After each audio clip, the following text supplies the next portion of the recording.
Boa noite para vocês que estão aqui. Hoje, dia 16 de março de 2026. Hoje é o nosso 10º encontro de leitura dos... Nossa, eu tô com a leitura, outra leitura que eu faço no outro grupo, de Mal-Estar na Civilização. Eu quase falo Freud. Mas hoje é Bill Churran, Sociedade do Cansaço. 10ª aula, hein? Se a gente levar em consideração que cada aula tem aproximadamente 1 hora, eu realmente duvido encontrar alguém fazendo uma leitura tão atenta assim das entrelinhas, né, no texto por completo, do modo como a gente está fazendo aqui. Nós estamos na páginas. Eu vou começar a ler a partir da página 53, tá? E aí, para quem, se alguém entrou, que eu vi, a gente estava conversando aqui, o Igor, que está assistindo pela primeira vez, todas as outras aulas estão salvas, no meu YouTube. No grupo do WhatsApp eu compartilho essas aulas depois com vocês. Então, vocês podem depois voltar lá para retomar os estudos. Mas hoje, página 53, início do quinto capítulo, que se chama Pedagogia do Ver. Nós estamos num trecho do texto que o Bill Churran está falando sobre, ele está falando sobre uma atividade do sujeito no contexto neoliberal, mas uma atividade do sujeito alienada. Um sujeito que é ativo, intensamente ativo, é o empreendedor, né? Aquele que abraça o mundo se deixar. Ele bebe muito do discurso de que tudo depende dele, um discurso meritocrático, né?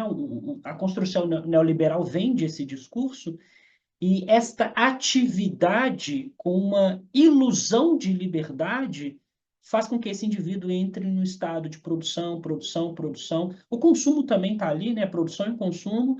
Ele acredita que vai ascender socialmente fazendo esse movimento, mas para o Bill Churran, o que vai acontecer são as doenças que ele chama de doenças neuronais. Há um esgotamento desse sujeito. Eu lembro que até a última frase que eu li, ele diz assim, ó, tá no finalzinho da 52.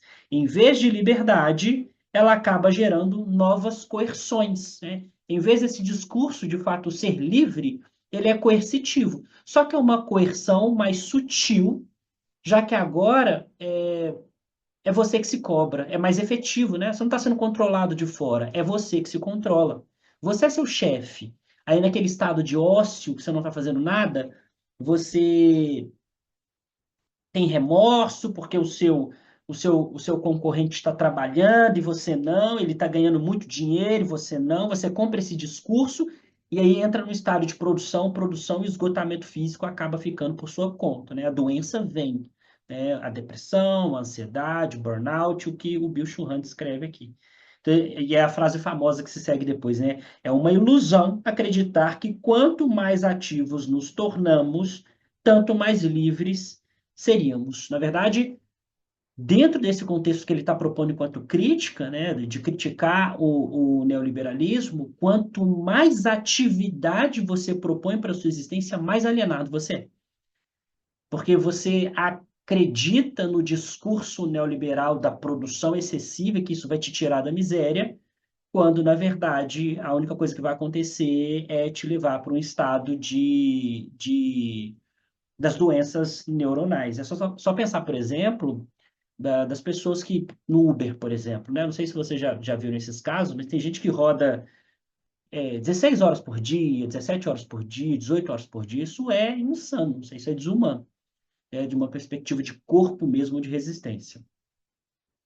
E aí a gente está num pedaço do texto também que o Bill Churran está falando sobre a importância do não, de dizer não para esse contexto, enquanto subversão, para que se lide com essas imposições e a gente não acabe caindo no estado das doenças neuronais. Então, o trecho que é de fato inédito para a gente, página 53, ele diz: sem aqueles instintos limitativos, o agir se deteriora numa reação, e a abreação inquieta e hiperativa.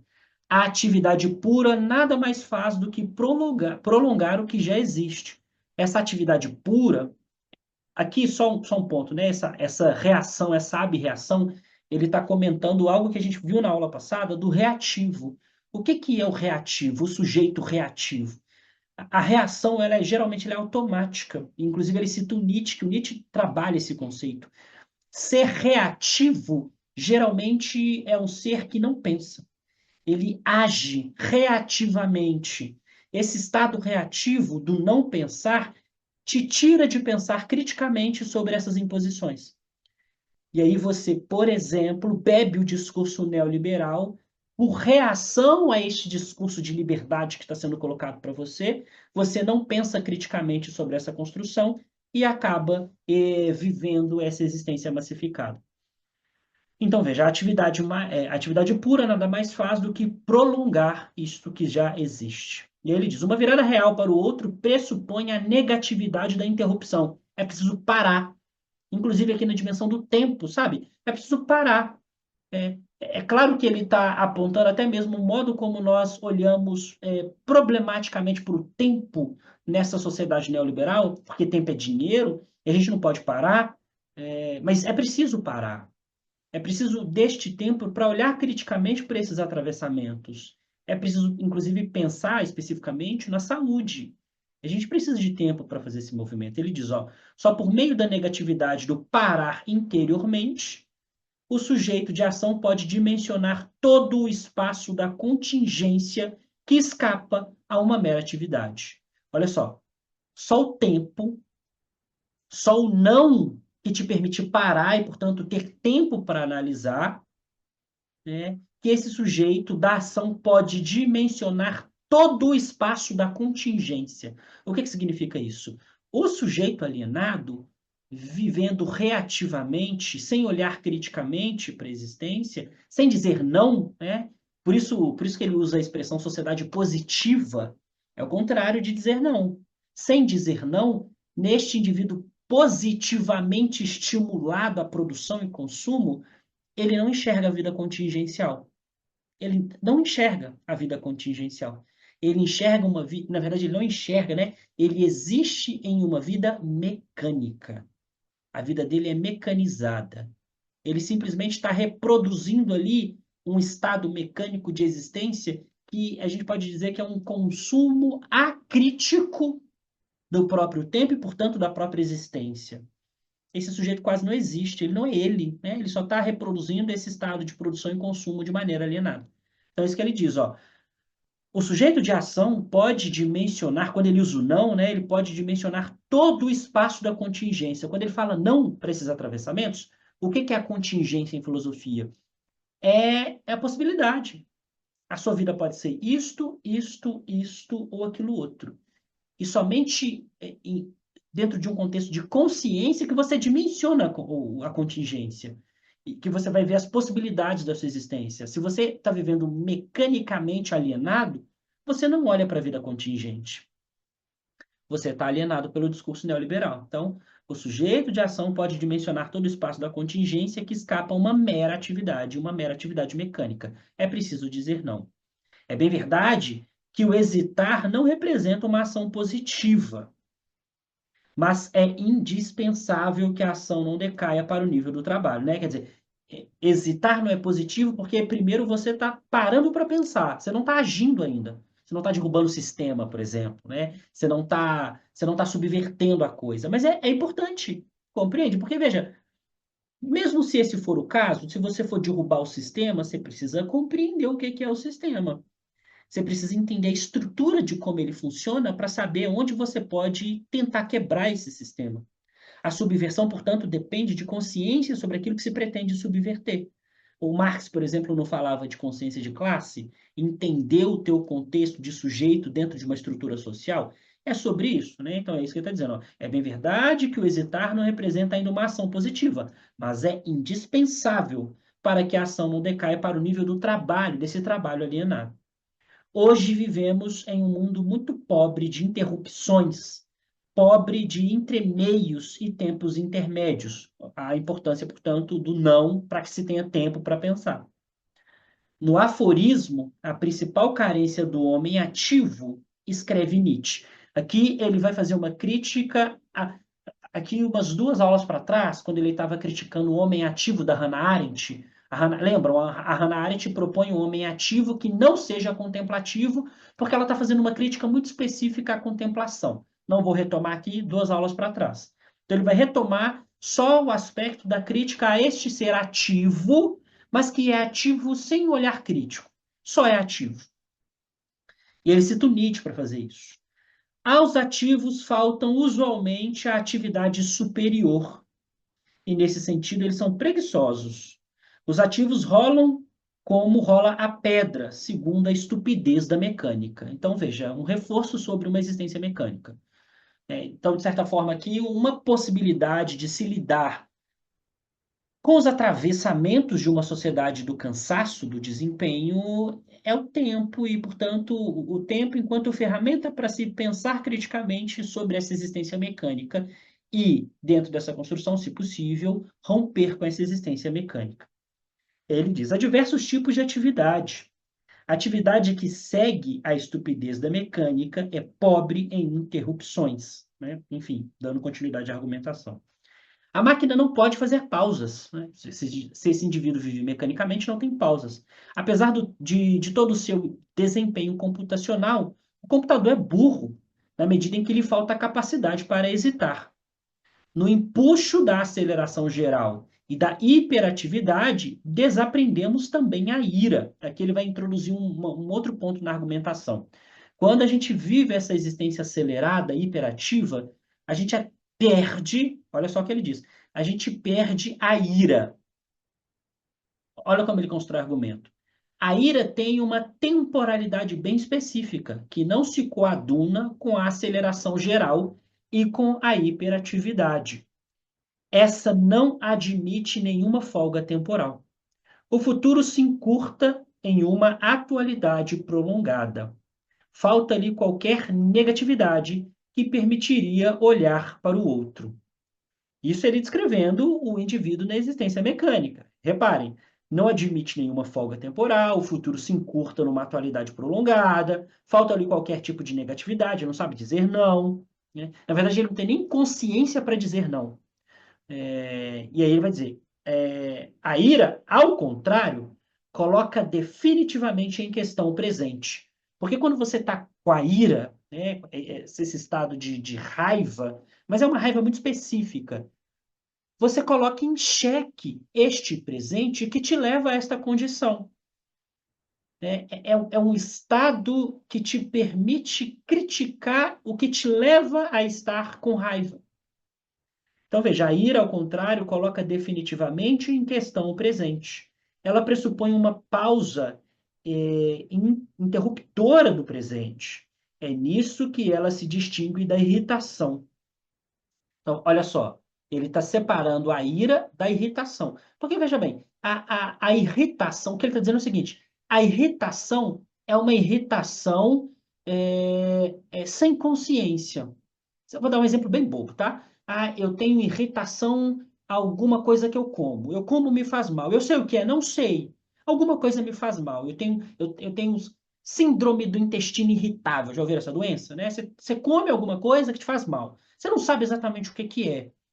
Você não tem consciência da coisa. O que ele está dizendo é isso. O irritado não tem muita consciência do que é a coisa. Agora, quem tem ira, quem tem raiva, ele consegue nomear o objeto da própria raiva. Percebem? E este que consegue nomear o objeto da própria raiva consegue pensar em possibilidades para lidar com essa raiva. Pelo menos consegue pensar, não necessariamente, mas ele tem ferramentas para fazer isso, porque pelo menos ele sabe qual é o objeto da raiva dele. Então, é isso que ele está dizendo. Ó. Essa raiva pressupõe uma pausa interruptora no presente, e é nisso que ela se distingue da irritação. A dispersão geral que marca a sociedade de hoje não permite que surja a ênfase e a energia da ira. O que ele está dizendo? A existência mecânica do indivíduo que não tem tempo, que não para, que trabalha 16, 18 horas por dia, ele não tem tempo de ficar, ele não tem tempo de ficar irado, de ter raiva, não tem tempo, né? Não tem. Porque, veja, o discurso neoliberal, daqui a pouco ele vai numa outra direção aqui, mas o argumento é quase o mesmo. O discurso neoliberal incute, né, coloniza a subjetividade desse indivíduo para dizer, de fato, que ele vai pensar, eu não tenho tempo para isto. Né? Quer dizer, eu só vou conseguir ficar milionário, e não vai, mas eu só vou conseguir ficar milionário se eu trabalhar 16, 18 horas por dia. Então ele não tem tempo para ficar irado. E aí, o tempinho que possivelmente sobra em uma existência para além do trabalho, o que é que esse indivíduo faz? Ele vai descansar, porque no dia seguinte, amanhã, tudo se repete. Então, é um contexto em que ele não consegue chegar nesse estado da ira. A existência mecânica não permite ele fazer esse movimento. E não só o fato da existência ser mecânica propriamente, mas veja, isso também é um consumo acrítico do próprio tempo, né? Ele não está pensando sobre isso. Então ele diz, a ira é uma capacidade que está em condições de interromper um estado e fazer com que se inicie um novo estado.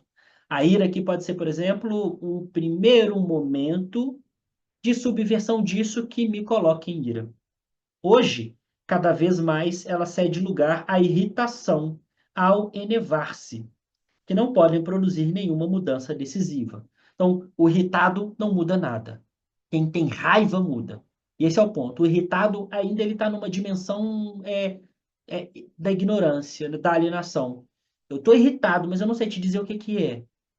Agora, a raiva, o que ele está dizendo, tá? Argumento do Bichuan. Na raiva eu consigo nomear o objeto da minha raiva. Olha só o que ele vai colocar no argumento de baixo, que é interessante, a comparação que ele faz.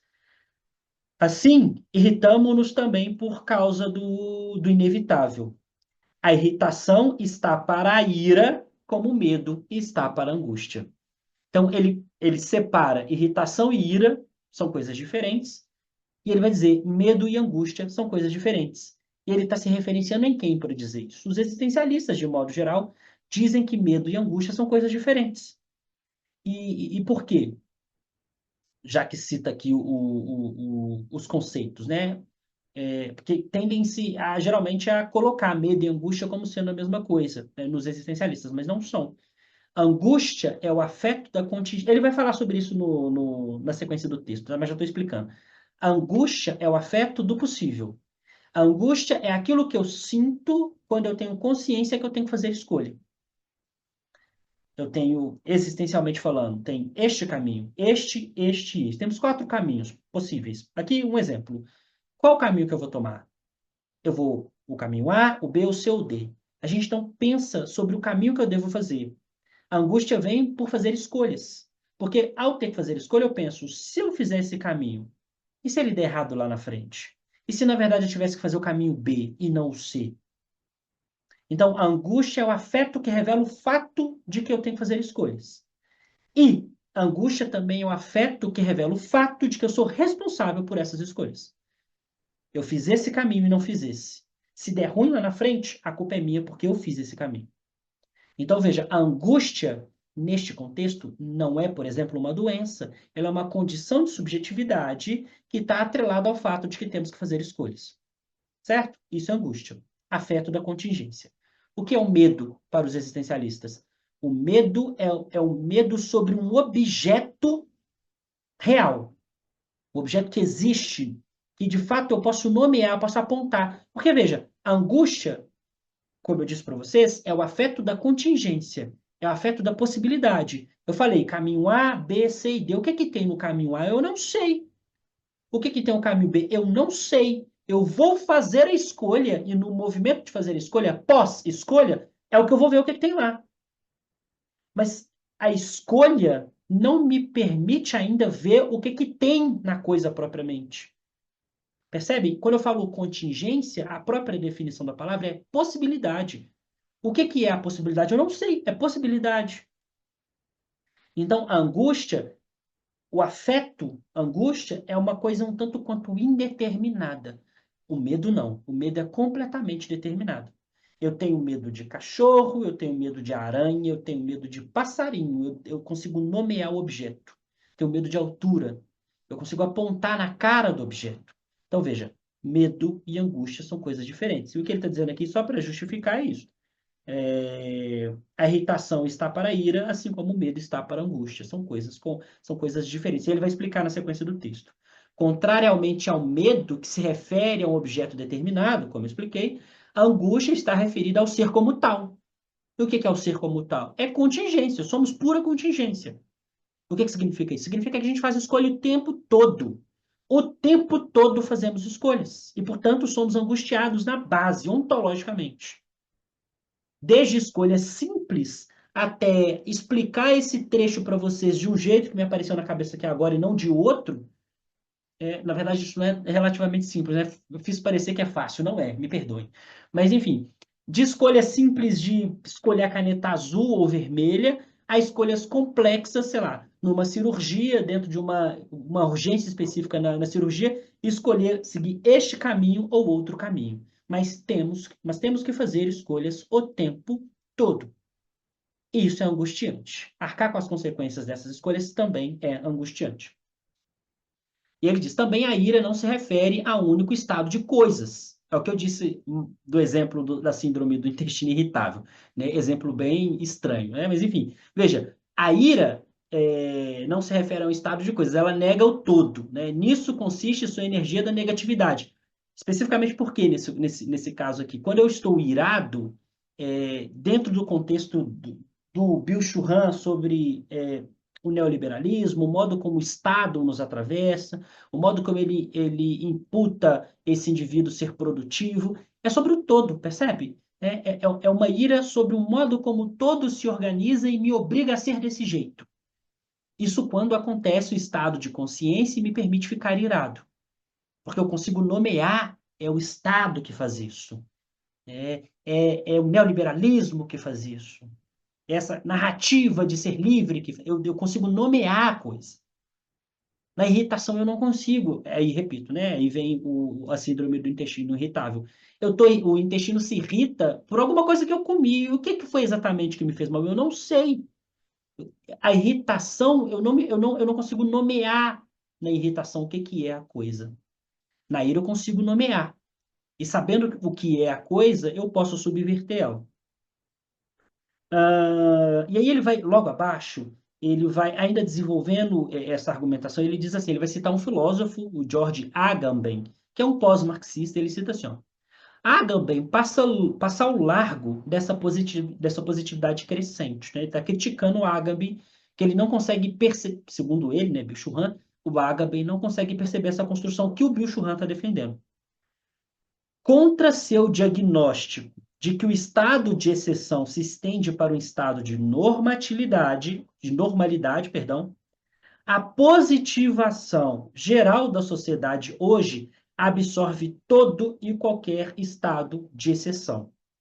Assim, o estado de normalidade torna-se totalitário. Vamos lá, vamos tecla SAP aqui, vamos entender o que ele está dizendo. Ele tá interpretando o Agamben em que sentido? Ele está dizendo, ó, Agamben passa ao largo dessa positividade crescente.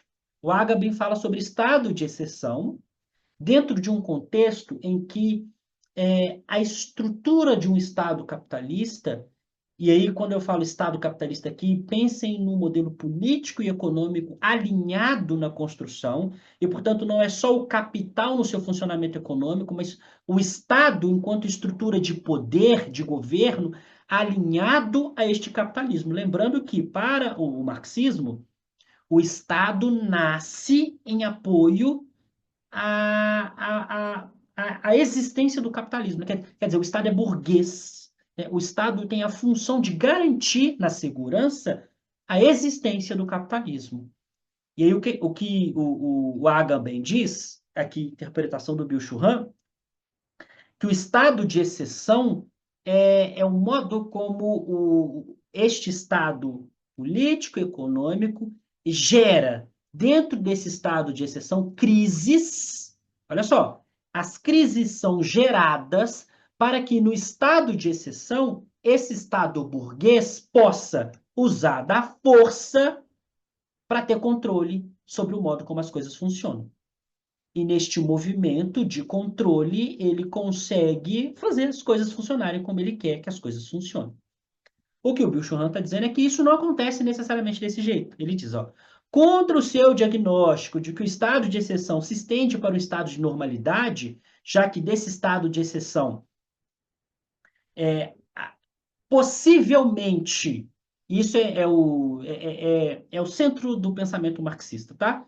É na base da crise que haverá o substrato necessário para que eu possa subverter esta coisa que está colocada para jogo e que me atravessa e me leva a esse estado de alienação, né? É por isso que o Marx fala em superar o capitalismo, percebe? Eu preciso superar a coisa.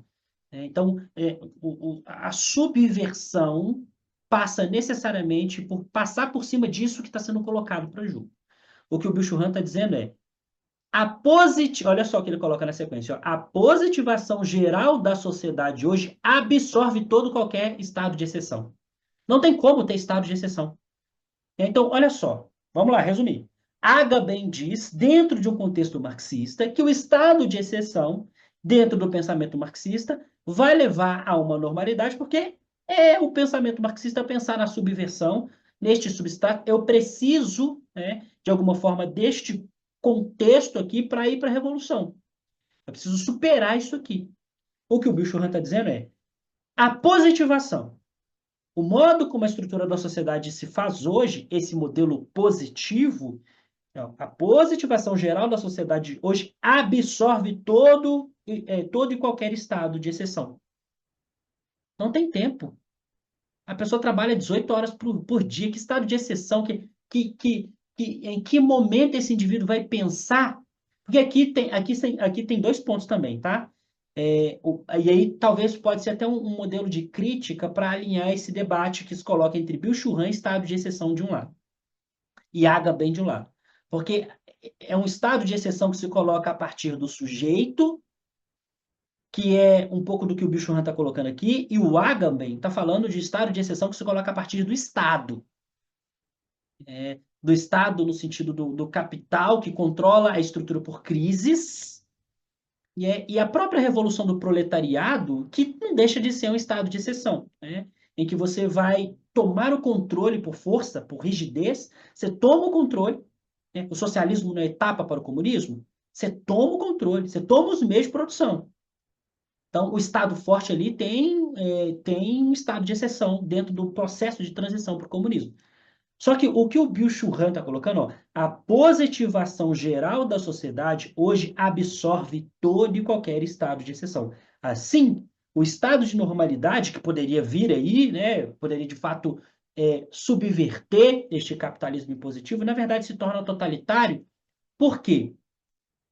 Porque ele consegue lidar melhor com as crises em diversos modos, mas aqui especificamente porque agora você é seu chefe, você se cobra, você, você no seu ócio, quando você está parado, você entra num estado de remorso, eu devia estar produzindo. É mais efetivo, percebe? Repito, ó, a positivação absorve todo e qualquer estado de exceção. O que é o discurso da positivação? É o discurso do neoliberalismo. Nossa, você pode, você consegue, vai lá, trabalhe 18 horas por dia, você dá conta, você é seu chefe. Olha esse exemplo aqui. Aí ele coloca a exceção da exceção da exceção. O indivíduo que é a exceção da exceção. Olha esse cara, ele ganhou muito dinheiro, ele está multimilionário, faz como ele, viva como ele, você vai dar conta, você consegue. Por que essa positivação tira qualquer estado de exceção? O que é o estado de exceção? O estado de exceção depende do conflito, da crise, da ira. Você precisa estar incomodado com o atravessamento. Você não vai chegar nesse estado de ira, de incômodo, porque você está sendo positivado. Você está sendo levado a acreditar que você consegue subverter isto, esse colapso que você está envolvido, que você precisa avançar socialmente, você está sendo levado a acreditar que basta você trabalhar 20 horas por dia que você vai conseguir furar essa bolha. Não tem estado de exceção que sobreviva a isso. Não tem. Não tem. Não existe estado. O ponto é que não existe, na verdade. Porque esse é o ponto, né? Você está sendo levado a não ver esses atravessamentos impositivos. E isso se torna totalitário. E o que é o mais absurdo é um totalitarismo. É claro que isso é uma imposição, é o contexto neoliberal que coloniza teu pensamento, mas veja, é você com você, porque agora você é seu chefe. É a frase do. É uma frase que aparece em algum momento, né? Você se explora, tá aqui nesse livro, né? Em algum momento, eu não lembro qual página. Você se explora e acredita que isso é autorrealização. Tá? Então, é nesse contexto que ele está falando aqui. E ele diz logo abaixo, ó, a crescente positivação da sociedade enfraquece também sentimentos como angústia e luto, que radicam numa negatividade, ou seja, são sentimentos negativos. Aqui, deixa eu fazer um adendo, deixa eu ver que horas são para não falar demais. Deixar vocês falarem também, gente, se vocês quiserem falar, fique à vontade, tá? Estou acompanhando aqui o chat e estou vendo vocês na minha esquerda aqui. É, reparem que ele está usando a palavra negatividade aqui nesse pedaço do texto. Como se ele tivesse, não, ele está fazendo uma espécie de estímulo ao negativo. E alguém poderia lembrar que no começo do texto, ele fala também, no começo do livro especificamente, ele fala de uma negatividade um tanto quanto com um tom crítico, que é a negatividade da sociedade disciplinar do Michel Foucault. Então, tenho em mente um ponto importante. Dentro dessa sociedade negativa, especificamente que precisa da negatividade, existem pontos problemáticos que ele aponta lá no começo do texto. Mas também existem pontos importantes neste ponto do texto especificamente aqui, que é a importância do não, de dizer não. O não que vai me permitir parar isto que é impositivo, né? Está sendo impositivo o não. Você fala não para isto, não para imposição, você para, tem tempo, pensa, olha criticamente para esse atravessamento, tá? Então pensem que nessa expressão que ele está usando, negatividade, tem camadas. Então, tem as camadas que foram apresentadas no começo do texto e tem as camadas que estão sendo apresentadas aqui agora. Então, ele está dizendo: a crescente positivação da sociedade enfraquece também sentimentos como angústia e luta, que fazem parte desse contexto de negatividade. Ou seja, são sentimentos negativos. E por que luto e angústia são sentimentos negativos? Por que angústia é um sentimento negativo? Porque, veja, eu não falei para vocês que a angústia é o afeto da contingência? E aí, se você tiver alienado, a sua escolha, ainda que sendo uma escolha, é alienada. Então você só mecanicamente vai, percebe? Mas especificamente no estado de consciência, a sua escolha exige tempo, criticidade. Você tem 20 possibilidades na tua frente. Você para, você pensa, você pode dizer não para a escolha A e sim para a escolha B. Então, de certa forma, há que se ter um negativo para que se ter depois um positivo, mas com consciência. Então, é isso que ele está dizendo. Ó. A angústia radica na negatividade, são sentimentos negativos. Você precisa parar, ter criticidade e analisar com cuidado os movimentos que você vai fazer, existencialmente falando. E por que que o luto é um sentimento negativo também? Porque no luto você também para, porque você tem que lidar com o outro, com a perda do outro, por exemplo, deste outro objeto. Aqui a gente fala luto, mas luto não serve necessariamente para morte, tá? Você vive luto quando você perde um objeto, quando um afeto perde um objeto. Sei lá, você terminou um relacionamento, você tem um afeto específico para uma pessoa, esse relacionamento foi quebrado, o objeto pessoa não existe mais, mas o afeto está aqui. O luto é viver esse afeto que ainda existe. Você precisa dar conta desse afeto. Você vai viver esse luto. Então, veja, nesse momento precisa de quê? De tempo, de não, de lidar com esse outro, que não existe mais enquanto outro.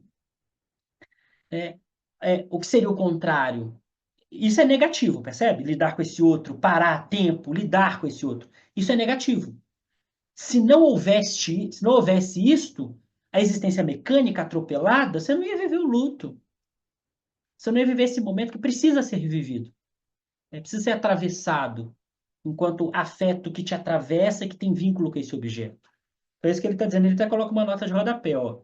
Tanto a angústia de Heidegger quanto a náusea do Sartre são reações tipicamente imunológicas. Essa expressão imunológica é sobre não. É sobre ser. Aqui eu vou usar essa expressão, mas não no sentido ruim da crítica que ele colocou para trás, tá? É ser um reativo imunologicamente. Então, repito, tá? Esse reativo aqui é diferente da crítica que ele fez lá atrás. Aqui, o reativo do imunológico é o reativo que reconhece, numa reação entre a alteridade, esse outro, reconhece esse outro como um outro.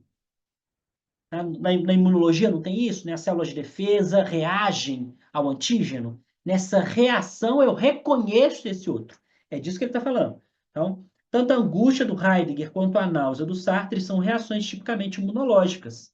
O existencialismo é o discurso filosófico de cunho fortemente imunológico. A ênfase da filosofia da existência na liberdade deve sua força à alteridade. Isso que eu estou colocando. A alteridade é o quê? É o outro. A estranheza. O outro, o diferente. Esse que é diferente de mim. Tá certo? Pois bem, voltando ao texto. Aí ele vai dizer, ó, se o pensamento mesmo fosse uma rede de anticorpos e de proteção imunológica natural, se fosse assim, né, mas se tivesse uma ausência da negatividade, transformaria o pensamento em um cálculo. Do que ele está falando aqui? Né? Quer dizer, ó, vamos supor que seja, de fato, esse estado reativo, imunologicamente falando. Não o reativo que ele criticou mais para trás. Se não tivesse negatividade, seria puro cálculo. E ele vai fazer uma comparação do computador, que só calcula. O cálculo, o computador calcula de maneira mecânica. Olha só como é que ele coloca. Ó. Possivelmente o computador conte de maneira mais rápida que o cérebro humano. E sem repulsa acolhe uma imensidão de dados, porque está livre de toda e qualquer alteridade. É uma máquina positiva, justo por causa de sua autorrelação autista.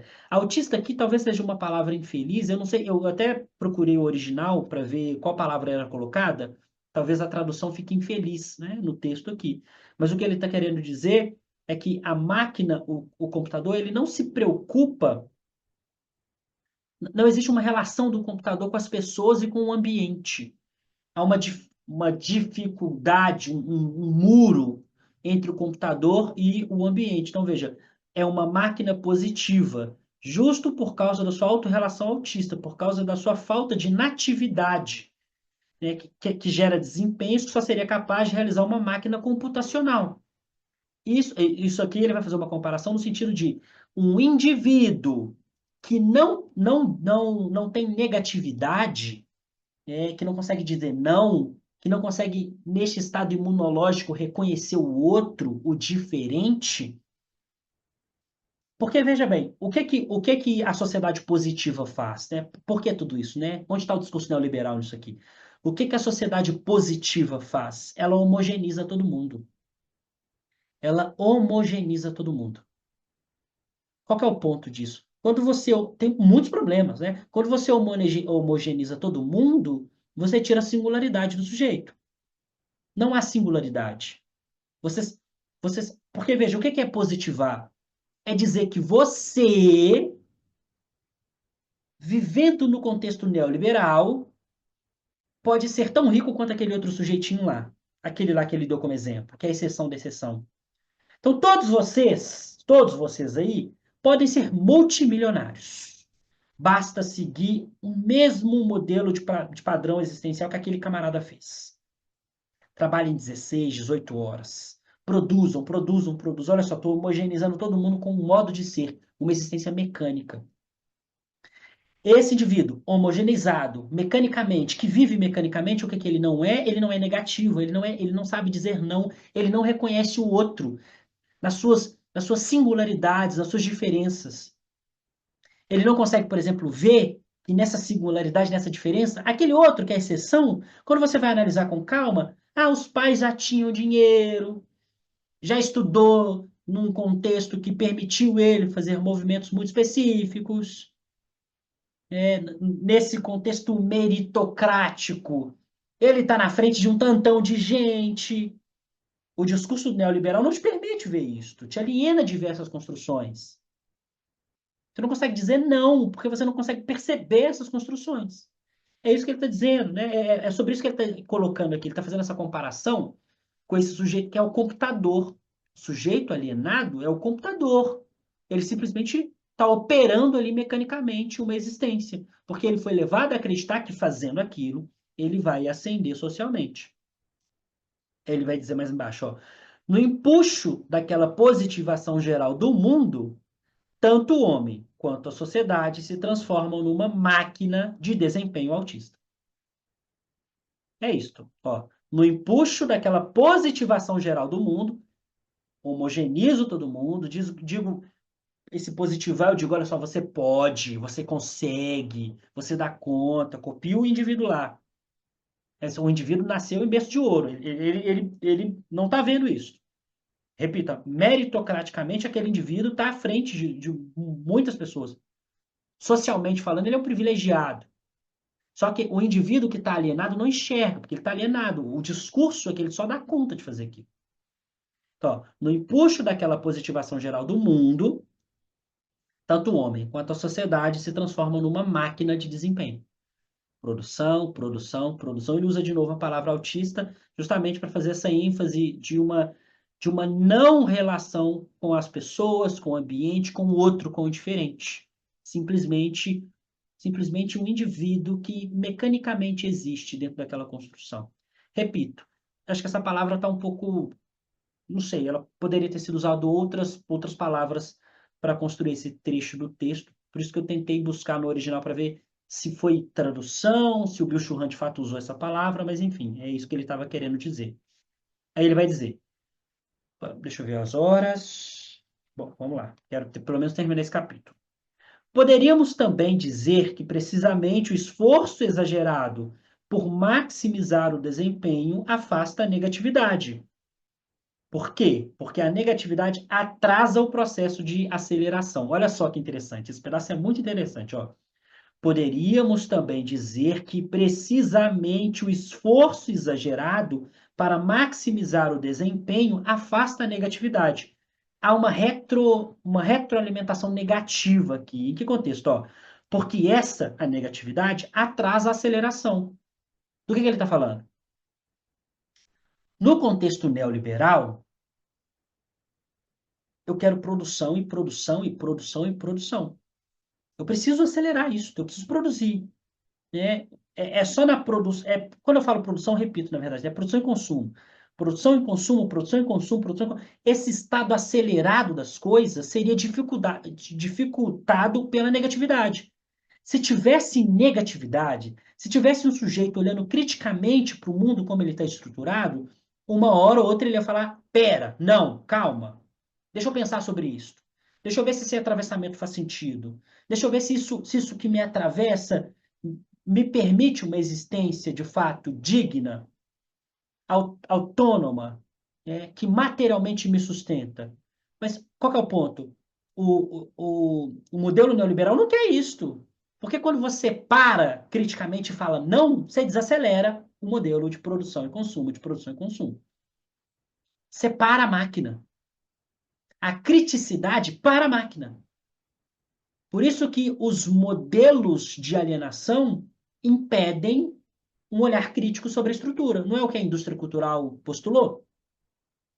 Vou alienar o sujeito naquilo que eu entendo por cultura, para fazer com que esse sujeito não olhe criticamente para o contexto de vida dele. Esse sujeito está massificado, trabalha 20 horas por dia. Se ele tiver um tempinho para pensar, ele vai começar a pensar que isso é um absurdo. Não posso deixar ele pensar sobre isso. Então impõe-se uma existência pesada para que no tempinho que sobra, a única coisa que esse indivíduo vai pensar é: eu preciso descansar. Eu preciso dormir, porque eu não estou dando conta. Porque no dia seguinte tudo se repete. Então é isso que ele está dizendo nesse trecho. Ó. Poderíamos também dizer que precisamente o esforço exagerado para maximizar o desempenho afasta a negatividade. Quanto mais acelerado eu estou, produção, consumo, produção, consumo, produção, consumo, produção, consumo, fritando loucamente, 20 horas de trabalho, dormindo pouco, enfim. Eu não falo não. Eu não falo não. Não tem tempo de falar não. Eu preciso botar comida na mesa também, né? Até porque, como ele diz, ó, porque a negatividade, atrasa o processo de aceleração. Se eu paro criticamente, eu atrapalho a máquina de funcionar. Deixa eu ver para onde eu vou. E aí, o finalzinho aqui, ele vai começar a fazer um arredondamento, ele fecha esse pedaço da negatividade, ó. Se o homem fosse um ser da negatividade, a total positivação do mundo teria um efeito que seria nocivo. Segundo Hegel, é precisamente a negatividade que mantém viva a existência. Então, eu repito, ó, se o homem fosse um ser da negatividade, se eu fosse capaz de dizer não, aí ele vai dizer, ó, a total positivação do mundo teria um efeito que seria nocivo. Você subverte essa negatividade e impõe só a positividade. Então, eu tiro a capacidade de dizer não. Qual que é o ponto aqui? E por isso que ele coloca Hegel na sequência, ó. Segundo Hegel, é precisamente a negatividade que mantém viva a experiência. Então, o que que ele está dizendo? É como se ele estivesse dizendo que a negatividade é importante para a constituição subjetiva daquilo que você é. Porque é no dizer não. Porque isso é um ponto, tá? O que é que tem implícito ao dizer não? Tempo. Eu estou lendo um texto dificílimo. Eu digo, não, pera, deixa eu entender isso aqui. Eu paro no tempo, eu vou entender, eu vou compreender. Ah, uma coisa complicada aconteceu na minha vida, eu paro para pensar, eu tenho tempo. Eu digo, não, pera, deixa eu pensar sobre isto. Deixa eu lidar com isto. O que Hegel coloca aqui para jogo? A dialética hegeliana, essa consciência que se forma na dialética. Aqui, didática, tá? O Hegel nunca falou isso, mas é só para didático mesmo. Uma tese, uma antítese, uma síntese que sai disto. Veja, a síntese, isto que sai, o alinhar-se da tese e da antítese depende do negativo. A antítese não é o negativo da tese. É preciso do negativo. O negativo é importante para a constituição do sujeito. É isso que ele está dizendo. Segundo Hegel, é precisamente a negatividade que mantém viva a existência. Então, não dá para viver uma sociedade puramente positiva, que propõe desempenho, desempenho, desempenho, porque no desempenho, desempenho, produção, desempenho, consumo, não tem negatividade, não tem não. Você não para pensar, não tem tempo. Né? Você está simplesmente só vivendo mecanicamente. Deixa eu ver para onde eu vou. Aí logo abaixo no trecho ele vai dizer, bom, há duas formas de potência, né? A potência positiva é a potência de fazer alguma coisa, a potência negativa, ao contrário, é a potência de não fazer, para falar com Nietzsche, né? Citando Nietzsche mais uma vez, para dizer não. A potência de não fazer é dizer não. Aí ele vai dizer, ó, mas a potência negativa distingue-se da mera impotência. Por que ele está colocando esse pedaço aqui do texto? Porque alguém poderia pensar que essa potência negativa é algo negativo, é algo ruim. Mas não é ruim, é isso que ele está tentando defender. Essa potência negativa, ela é importante. Em essência, o ponto é um equilíbrio, tá? Tem que ter potência negativa e potência positiva. Aqui é potência, tá? Não ser positivado pelo neoliberalismo. A potência positiva é fazer alguma coisa. Só que para fazer alguma coisa, para ter potência positiva, eu preciso ter pensamento crítico. Para eu não simplesmente repetir mecanicamente alguma coisa. A potência positiva solta, sem pensamento crítico, olha só, hein? A potência positiva é fazer alguma coisa. Fazer alguma coisa sem pensamento crítico é mecânico. Eu não estou pensando. Então, tem que se ter potência negativa para se ter potência positiva. O equilíbrio dessas duas coisas permite uma existência de fato, no seu sentido crítico do indivíduo que está compreendendo o modo como os atravessamentos dessa sociedade neoliberal impõem, colonizam o pensamento dos indivíduos alienados. Então, ele diz, ó, mas a potência negativa distingue-se da mera impotência. A impotência que é ruim. A impotência que é ruim, não a potência negativa. E ele explica. A impotência é o que de fato tem capacidade de fazer alguma coisa. Né? A impotência é simplesmente. A impotência, sim, é o contrário da potência positiva. Ela própria, positiva na medida que ela está ligada a algo. A potência positiva. A potência negativa supera a positividade que está presa a alguma coisa. É uma potência de não fazer.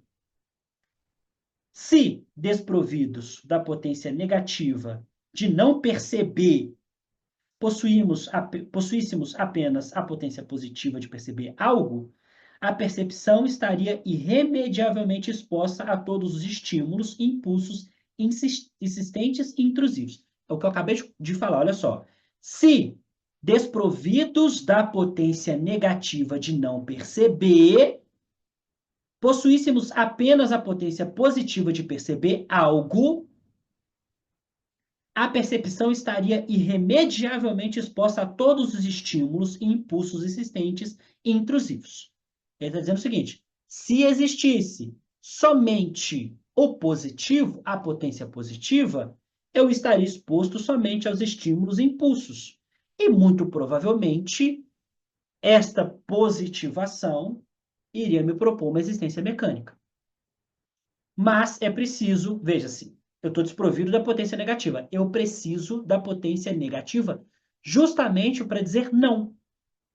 Eu vou dizer não para essas imposições. E aí sim, ao dizer não para as imposições do neoliberalismo, do discurso neoliberal, aí sim eu consigo fazer um movimento de olhar criticamente para isso e, de fato, subverter e lidar com esses atravessamentos que me colocam numa existência mecânica. Então, é esse trecho, tá? Vou repetir, ó. Se desprovidos da potência negativa de não perceber, possuíssemos apenas a potência positiva de perceber algo, essa percepção estaria irremediavelmente exposta a todos os estímulos e impulsos insistentes e intrusivos. Não haveria criticidade. No outro lado da página, ele vai continuar nessa argumentação, não vou repetir, desse estado da potência.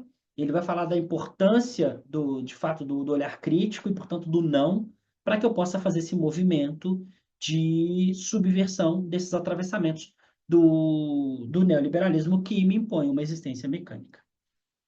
Deixa eu ver se tem mais alguma coisa que eu possa ler aqui de diferente. Ele vai voltar a falar da contemplação. E aí, em resumo, tá? Este não é uma etapa da contemplação. Então, ele vai fazer um resgate do estado contemplativo. O que é o estado contemplativo? É olhar criticamente para a coisa. Antes de contemplar, eu preciso dizer não. Eu preciso, de fato, ter especificamente domínio e consciência para dizer não, para que eu possa contemplar a coisa. É o que ele vai fazer aqui para mim, página 58, finalizando o capítulo 5, que se chama Pedagogia do Ver. Tá certo?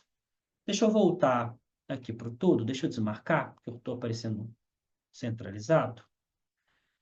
Perguntas, comentários. Deixa eu ver aqui a Sofia falando. Acabou de sair, acabamos de fechar o texto, Sofia. Pode ficar tranquila na hora que você vê na gravação aí. Eu vou marcar aqui que a gente vai retomar do capítulo 6. Nós estamos terminando. Capítulo 6 e capítulo 7 são bem pequenos, tá? Acredito que pode acontecer de só mais um encontro a gente fecha o Bill Churran.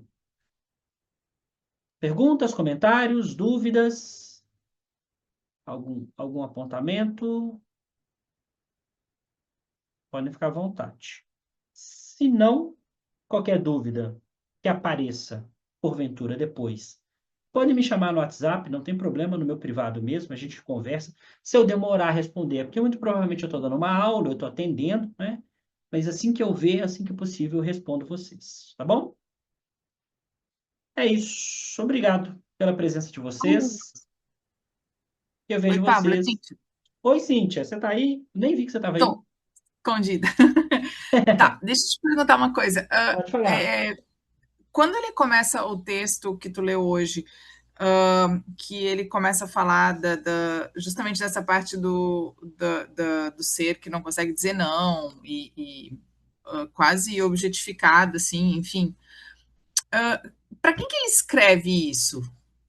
Essa pergunta é legal. Não é para as pessoas, não é para as pessoas que estão alienadas nesse sentido, é para a gente. E a gente consegue diferenciar, de repente, uma alienação ou não, justamente porque a gente está lendo. Mas daí eu fiquei assim, enfim, não sei. Não sei se tu Eu, entendeste. eu super entendi. Eu acho essa pergunta maravilhosa. Eu falei muito sobre ela na primeira aula, lá atrás, que é o seguinte: a minha percepção, minha, tá? é que este livro, ele foi escrito por um grupinho fechado de pessoas. A minha percepção, esse livro é muito acadêmico. Eu vejo Ele tem muita direto, referência maluca, né? tem, Muita referência exato. maluca. Tem muita gente na internet que fala que a leitura desse livro é fácil. Eu discordo, assim, absurdamente. Essa leitura não é fácil. Concordo. Não é uma leitura simples, justamente pelo fato dele estar conversando com vários autores. E ele cita autores que não são autores usuais, que estão na boca normalmente de quem está preocupado minimamente em estudar filosofia. Então, a minha percepção é que esse livro é um livro acadêmico. Assim como existem trocentos. Atualmente, por exemplo, está tendo uma feira do livro lá na UFMG. Eu devo ir lá essa semana, dar uma olhadinha nos livros. Então, lá é lotado de livro. Livro escrito de acadêmico para acadêmico. A minha percepção é que, em algum momento, isso aqui furou a bolha, por algum motivo. Alguma coisa aconteceu que isso furou a bolha. Furou a bolha, um tantão de gente fora. Muito bem que furou a bolha, né? Isso é legal. Projetos de extensão existem para isso, para fazer esse movimento decentemente, né? Comunicar a universidade com a comunidade. Então, em algum momento, isto aqui aconteceu. Esse livro conseguiu furar a bolha. Então, a minha percepção é que ele estava falando para um grupinho seleto de pessoas fechadas, para a universidade, para os seus pares. E aí, isso furou a bolha. Furando a bolha, acaba tendo. Tem gente lendo, tem gente lendo, tem gente com dificuldade, porque está lendo, e de fato é difícil, porque está citando um tantão de coisa, está fazendo reflexões atravessadas, aí abre a necessidade de fazer, por exemplo, grupos de estudo sobre o livro do Bill Churran. O que está lotado no YouTube, um tantão de gente leu, e um tantão de gente fala sobre o livro do Bill Churran. Então, eu entendo, a sua pergunta é super válida. A minha percepção é que ele fala para um grupinho muito fechado de pessoas. Em algum momento, alguma coisa aconteceu e furou essa bolha. Pois é, porque a ideia dele não é conscientizar, não é criar, ele está fazendo constatações assim, bem duras até, né? Enfim, Não entendi. mas Talvez seja ele seja, assim, não sei, né? A gente aqui está criando sim, hipóteses. Mas talvez ele seja alguém que está falando para alguém que vai de fato falar com o povo, ou que vai ser objeto de políticas públicas para lidar com quem de fato precisa estar na base da entendi. coisa, né? Não Como se alguém sei. fosse traduzir ou Exato. né? Entendi. Levando É, em consideração que é um livro fechado, né? Escrito, se fosse o caso, né? A gente não sabe. sim. E até porque depois disso ele ficou famoso, né? Depois desse bendito livro aqui, você tem palestra dele no YouTube, ele ficou famoso. Mas assim, antes disso, quem era Bill Churran? Ninguém conhecia Bill Churran.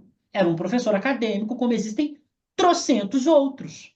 Em algum momento ele furou a bolha, em algum momento Modernidade Líquida do Bauman furou a bolha, em algum momento Sociedade de Espetáculo do Guy Debord furou a bolha. A gente conhece alguns filósofos, alguns cientistas sociais, alguns pensadores, algumas pensadoras, outros não. Na verdade, uma maioria de nãos, né? Um tanto de gente a gente não conhece.